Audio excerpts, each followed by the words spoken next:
Hello po mga kababayan, kamusta po kayong lahat? And welcome back muli sa Talkies ni Pidol, ang ating pong bibigyan ng reaction, komento o opinion ay ito pong isang talagang walang kamatayang pagmamalaki pa o pag-iingay ng isang convicted criminal na cyber libelous.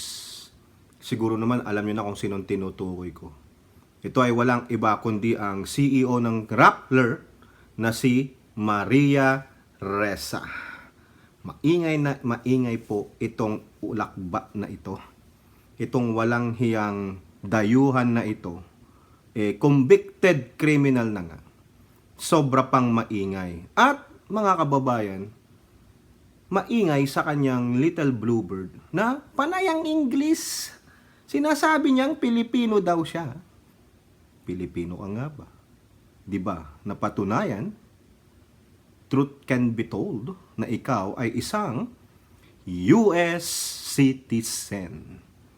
At ikaw ay lumaki sa Jamaica. So ang tanong, anong Filipino values meron ka? May moral decency ka ba? Na tulad ng ginagawa mo, na ikaw pa ang nagmamalaki, na akala mo ikaw ang batas sa bansang Pilipinas. Tignan nyo yung larawan na yan mga kababayan. Courtesy of this, yan po, credit po sa kanila. Maria Angelita Ressa, convicted criminal. Pero mga kababayan, imbis na tipong hindi naman to nakokonsensya, o wala talaga siyang konsensya, sadyang kriminal lang talaga ang pag-uugali niya, bumabanat pa po sa social media. Tulad nito. Basahin natin. Ito, topic na natin to, pero hindi ko maiwasan no? Nabigyan ito ng komento o reaction, no, opinion sa ginagawa nito sa ating bansa. Wala siguro tong pakiramdam, no? Umanhid ito sa kagustuhan ng mga tao.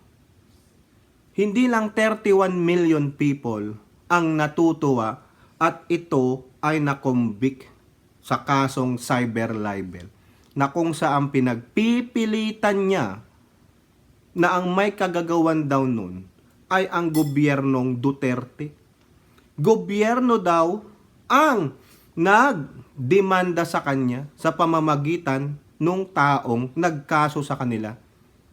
Maria Ressa, no? Isa kang sinungaling.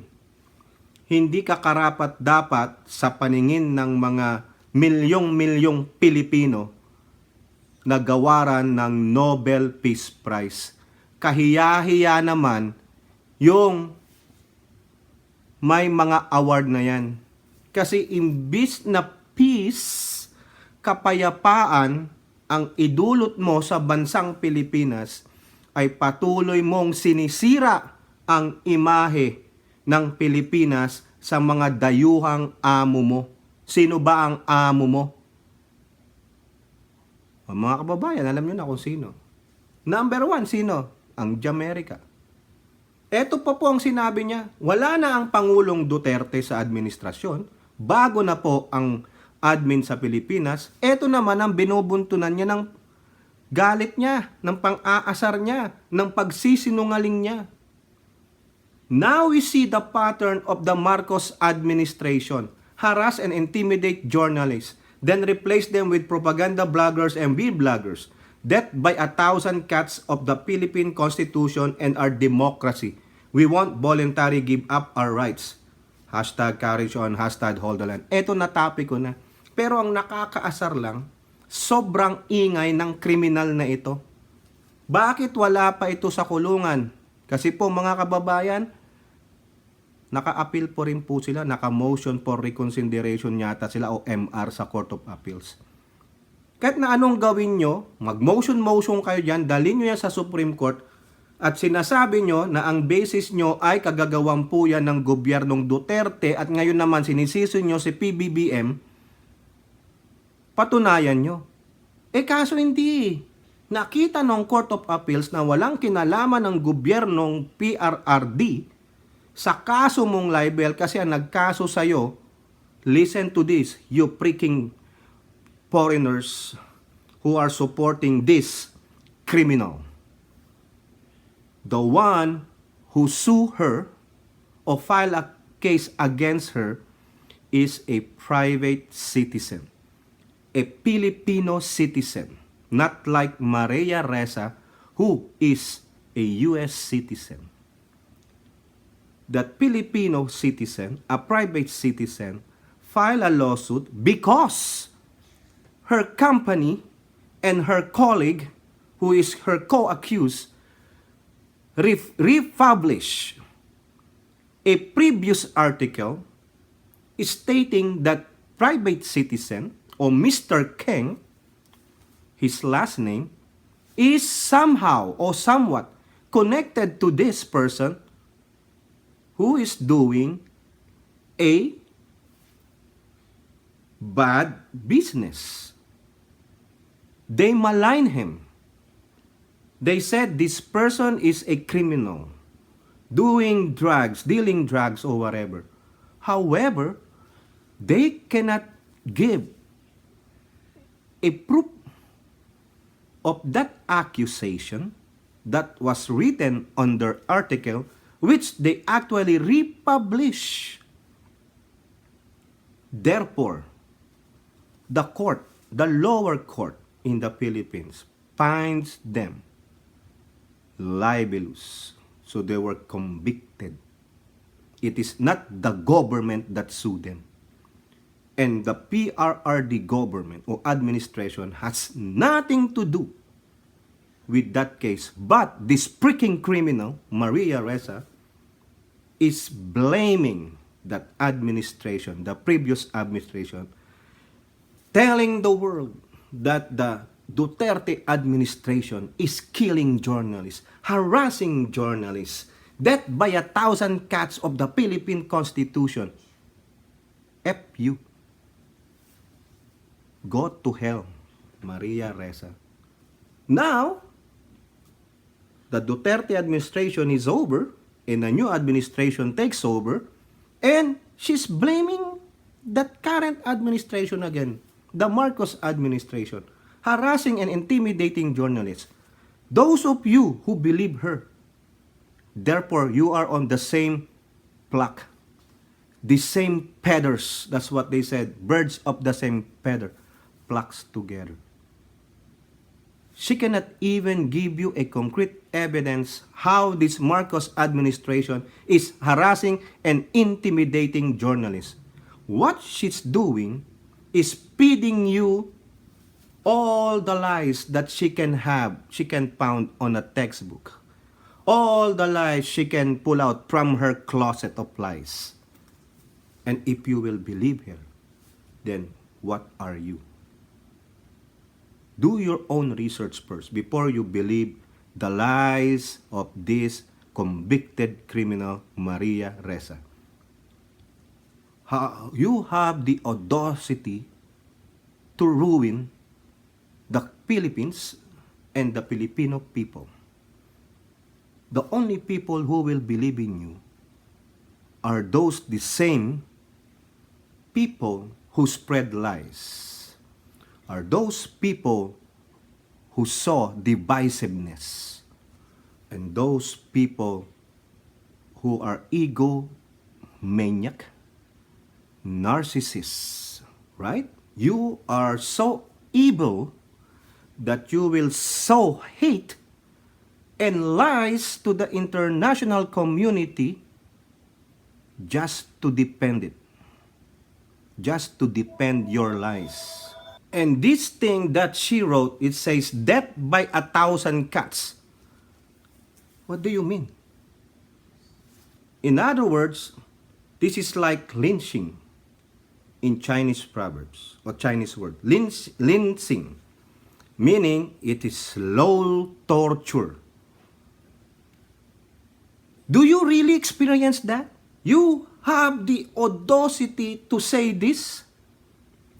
to the Filipino people and to the Marcos administration death by 1,000 cuts?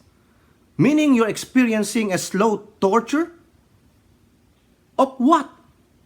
You are the one doing this to the administration. You are feeding continuous lies. You are torturing us because of the lies you are spreading here and abroad. Do not mention the Philippine Constitution, even though it is flawed, but you violated it. You are not even 100% Filipino. And besides, let me ask you this. Do you really have a Filipino values running in your veins? You are a convicted criminal in the Philippine court. Therefore, you should be put to jail. However, the law still protects you because you appeal your case again. You did a motion for reconsideration or whatever. So that's why the law is protecting you. It's bailable. See? How come? You said that's by the 1,000 cuts. Nobody's torturing you. You are the one who created your own mess. And then, you will blame somebody for your own mess. And who are you? You are a convicted criminal. Eto pa mga kababayan, ang sinabi niya, talagang mayabang eh. Talagang this convicted criminal doesn't have sense of what the Filipino feel about her. It's all about her. The narcissistic attitude of this convicted criminal. Why? Because she knows she have the backing of the same feathers that they pluck in. This international group or people, the well-known people, still believe on her lies. Ito pa ang sabi niya, English na naman mga kababayan, dinadaan tayo sa English ng ulakba na ito, ng kriminal na ito. Fascinating to watch the info ops mob over the weekend. O sinatutuwa pa ang gaga. Data downloaded for study by research group. Ulul. Makakasama mo lang yan. If I go to jail unjustly, Filipino citizen lose far more than I do. Ulul. You will go to jail not for unjust reason. You will go to jail because of your narcissistic attitude, because you are so cocky and arrogant, because the courts, Regional Trial Court and the Court of Appeals found you liable for civil libel. So therefore, you are a convicted criminal with a penalty of 6 years, 8 months, and 20 days in jail. You are just so lucky that the case or the fine is bailable. Right? Filipino people will be so delightful when the time comes you were inside the jail. At ang kapal pa ng mukha nito na sabi na Filipino citizens lose far more than I do.